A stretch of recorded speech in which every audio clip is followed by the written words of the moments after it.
जब ईरान की ये मिसाइल फायर की जाती है तो तस्वीरें ऐसी होती हैं।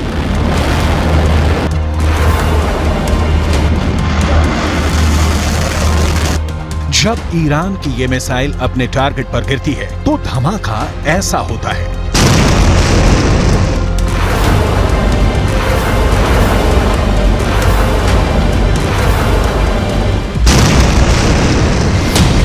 अब यही मिसाइल रूस पहुंचने वाली है और समझ लीजिए कि इस मिसाइल को लेकर बात पक्की हो गई है। ये है ईरान की फतेह 110 मिसाइल। अमेरिका इसकी दहशत जानता है, इजराइल इसका खौफ समझता है और अब इसी मिसाइल के जरिए पुतिन यूक्रेन को डराना चाहते हैं।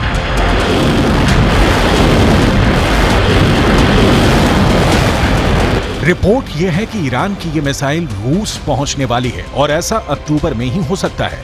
फतेह 110 को टेस्ट हुए पूरी दुनिया ने बहुत देखा है। अब इसकी असली हमले वाली लॉन्चिंग भी दुनिया जल्दी देखेगी। ऐसा क्यों होगा, इसके बारे में वॉशिंगटन में मौजूद institute of study of war ने बहुत साफ साफ बात बता दी है।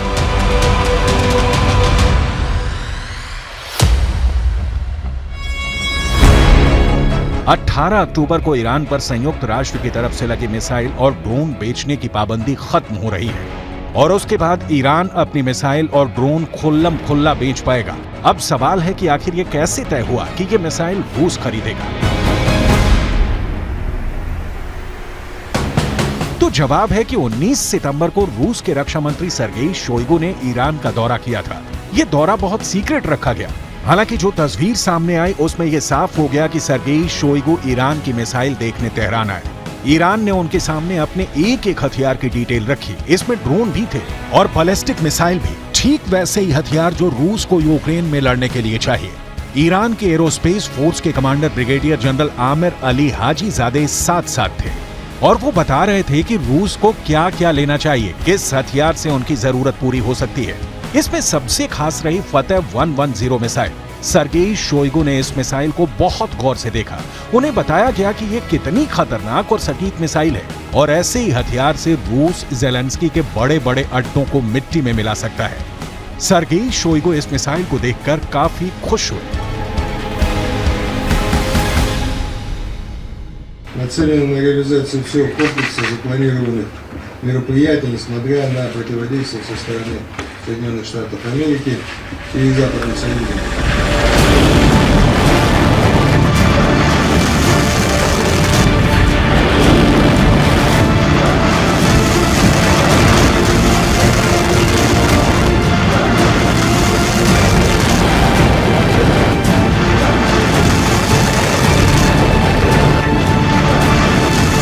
अब इससे ये बात साफ हो रही है कि 18 तारीख को जब ईरान की मिसाइल सेल पर पाबंदी हटेगी तो इसका सबसे बड़ा फायदा रूस को ही होगा और सबसे बड़ा नुकसान सिर्फ यूक्रेन को नहीं होगा, ये बात भी तय है।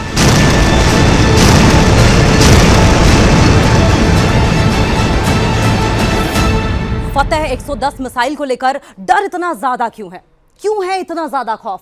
क्यों ईरान और रूस के दुश्मन बहुत ज्यादा घबराए हुए हैं? इसकी बहुत सी बारीक बातें हैं, आपको एक एक करके बताते हैं। इंफॉर्मेशन वॉल के जरिए आपको समझाने की कोशिश करेंगे कि क्यों इतना ज्यादा खौफ इस tactical short range ballistic missile को लेकर है।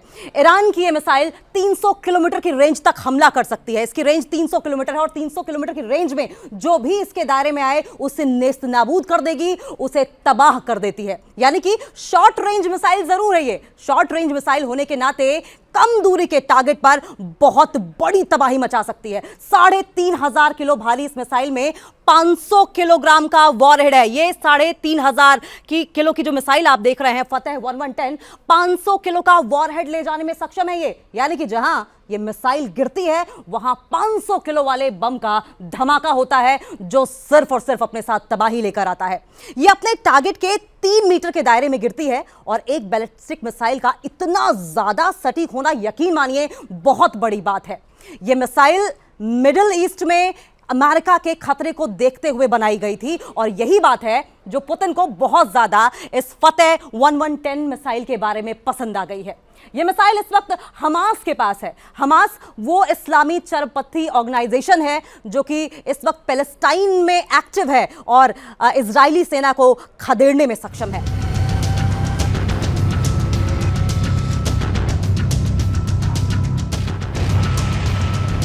फतेह 110 वाकई बहुत खतरनाक मिसाइल है। इस मिसाइल के नए वर्जन फतेह 313 इससे पहले अपना प्रैक्टिकल दिखा चुकी है। इसी मिसाइल से ईरान ने इराक में मिलिट्री बेस पर हमला किया था।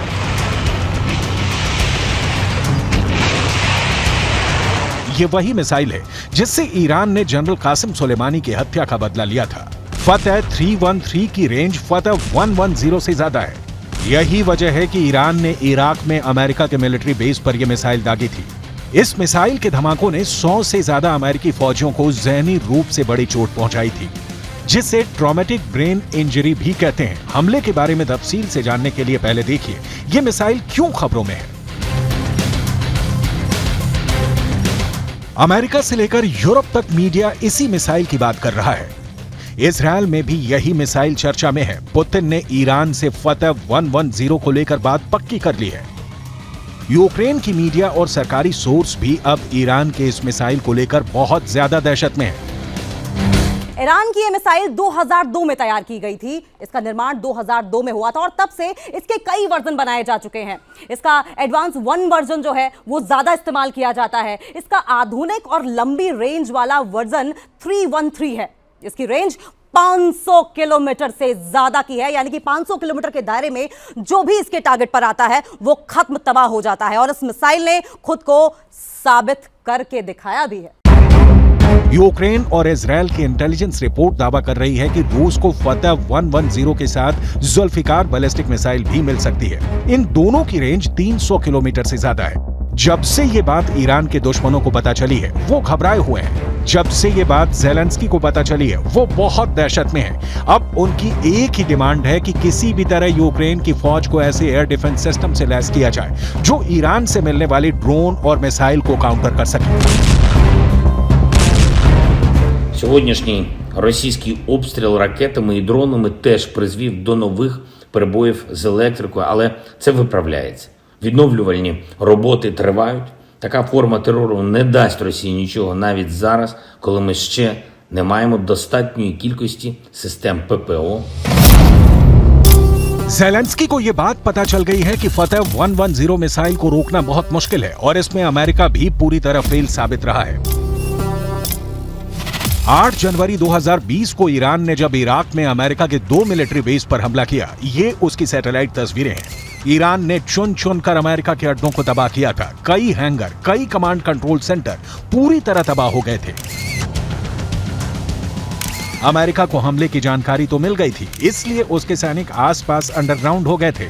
लेकिन अमेरिका के एयर डिफेंस सिस्टम ईरान की फतेह 110 मिसाइल को रोकने में नाकाम रहे थे। ईरान ने ऐसी करीब 20 मिसाइलें दागी थी। ये जहां गिरी वहां ऐसे ऐसे गड्ढे बने और 100 से ज्यादा अमेरिकी सैनिकों को धमाकों से गहरा सदमा पहुंचा था।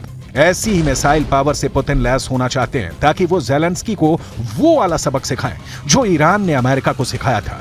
ये ना सिर्फ ज़ेलेंस्की के लिए खतरा है बल्कि पश्चिम एशिया में ईरान और रूस का एक नया तालमेल तैयार कर रहे हैं, जिसका नुकसान इजरायल और अमेरिका दोनों को होगा।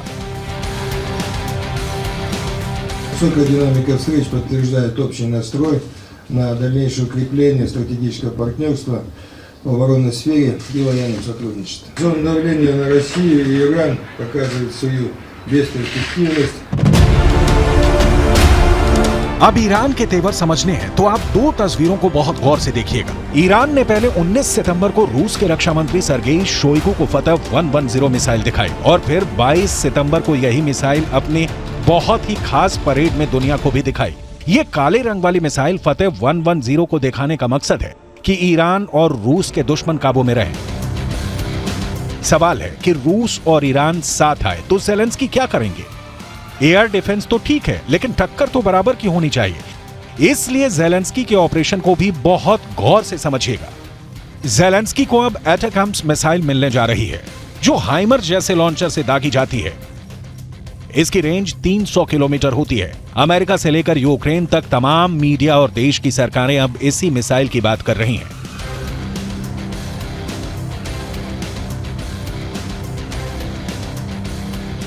एटैकम्स मिसाइल पर अमेरिका ने अभी तक खामोशी बनाए रखी थी, लेकिन अब वो ये मिसाइल यूक्रेन को भेज रहा है। अगर ज़ेलेंस्की को ये मिसाइल मिली तो उनके हमले रूस के अंदर तक होंगे और ये युद्ध का दायरा बढ़ाने वाला बड़ा खतरा हो सकता है। अमेरिका को मालूम है कि ज़ेलेंस्की ईरान से सप्लाई किए गए शाहिद 136 के आगे लाचार हो चुके हैं, और अगर उन्हें फतेह 110 जैसी मिसाइल मिली तो रूस की फौज कैसे कीव को रौंदते हुए आगे बढ़ जाएगी।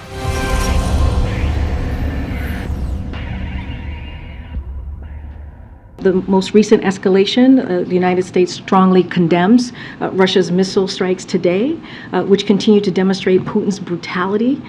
As you know, President Biden and the G7 leaders met with President Zelensky last week, and President Biden also spoke with President Zelensky one-on-one the day before that G7 conversation. We are in daily touch with the Ukrainians across the administration, from the National Security Advisor to the Department of Defense and the Department of State. On Friday, we announced an additional $725 million in security package for Ukraine to provide critical needs for it to defend itself, continue to defend itself, and bravely. इससे पहले Iran के शाहिद 136 ने बहुत बड़ी तबाही मचाई है। ये वाकई बहुत खतरनाक ड्रोन है जो अकेले हमला नहीं करता, बल्कि एक साथ कई ड्रोन लॉन्च किए जाते हैं। ये आत्मघाती ड्रोन है। इन्हें ईरान का कामिकाज़े ड्रोन भी कहा जाता है, जो यूक्रेन की पोजीशन पर अटैक कर रहे हैं। देखा जाए तो ईरान अब सीधे तौर पर नहीं तो एक अलग मोर्चे पर अमेरिका को सबक सिखाना चाहता है, और इसीलिए उसने अपनी ड्रोन वाली ताकत रूस को दी है। जब ड्रोन से अटैक होता है तो आसमान से तबाही बरसती है। ये इसका ओरिजिनल वीडियो है।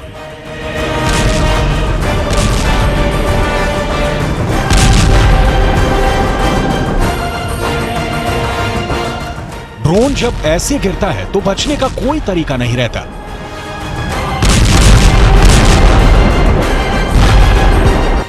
ये स्वार्म अटैक यानी एक साथ मधुमक्खियों की तरह हमला करते हैं। ये जहां टारगेट करते हैं वहीं हमला करते हैं। ऐसे ही हथियारों की सबसे बड़ी प्रयोगशाला बन चुका है यूक्रेन। ईरान ऐसे युद्ध में एक नई एंट्री है, और उसके ड्रोन ईरान की ड्रोन पावर को पूरी दुनिया में पहचान दिला चुके हैं।